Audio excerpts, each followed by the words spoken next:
I stand obviously and speak in support of this bill, because certainly in Labor we want to support any bill that provides more protection for children and for predominantly women in New Zealand.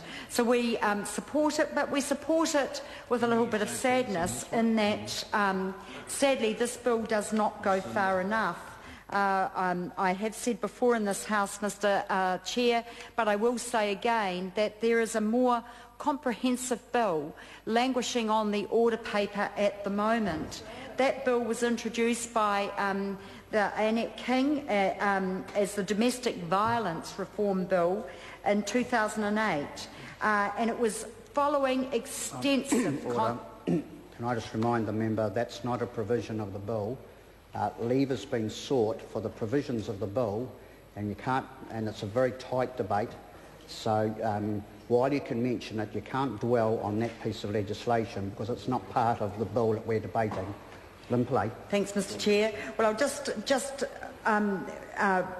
finish what I was saying, but certainly won't dwell on it because I do want to talk about the supplementary order paper. But indeed, one of the provisions of the previous bill, which is on the order paper languishing, is one that my colleague and Jacinda Ardern has put up, and that is to raise the age, the definition of a child in line with the UN Convention on the Rights of Children, that currently it's under 17, and certainly what Jacinda Ardern's SOP, or amendment I should say, seeks to do, Mr Chair, is to raise that to 18, so that young people, adult children I think as they are referred to, have the protection that indeed they need and deserve.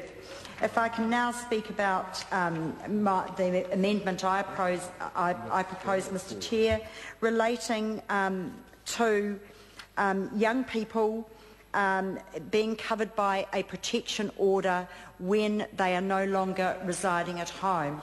We had considerable discussion on this matter, Mr Chair, in the committee, and there was an amendment made that when young people are still residing in the home, then in fact the protection order would still apply to them even when they reach the age of 17. In our case, we want to amend it to 18 years of age.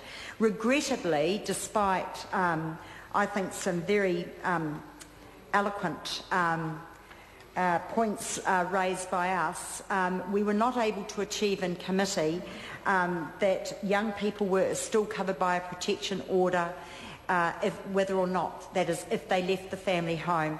Now, that was something that many submitters to the Select Committee said was really important. Logically, a young person who's been in a home where a protection order is necessary has been subject to much acrimony, to violence, and simply that does not go away by virtue of them leaving the home. So what we're effectively asking, and we will ask the government to reconsider this amendment, but we're asking that in fact young people opt out of the protection rather than opting back in, so that if they were to leave the family home at 18 years or at under 18 years of age, that they are still covered by that protection order.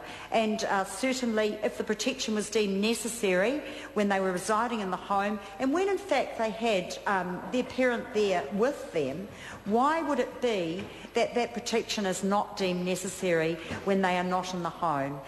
They could be still in a very vulnerable situation. There may be a number of circumstances around why that young person isn't living at home, and Mr Chair, we would really urge other parties in the House, and especially the government, to listen to what the submitters said. This was something that many submitters, many agencies who are involved in the protection of children felt was a really important point. So I would urge, Mr Chair, that this is taken into account, or that this clause is given support. And I am thinking that that possibly, I can see that Simon Bridges is listening attentively, and I'm hopeful that once again he is bowing to my wisdom and just might support this amendment. If that was the case, I would take the opportunity just to acknowledge Simon Bridges. Whilst we don't always agree on a lot of things, he has been many times very helpful.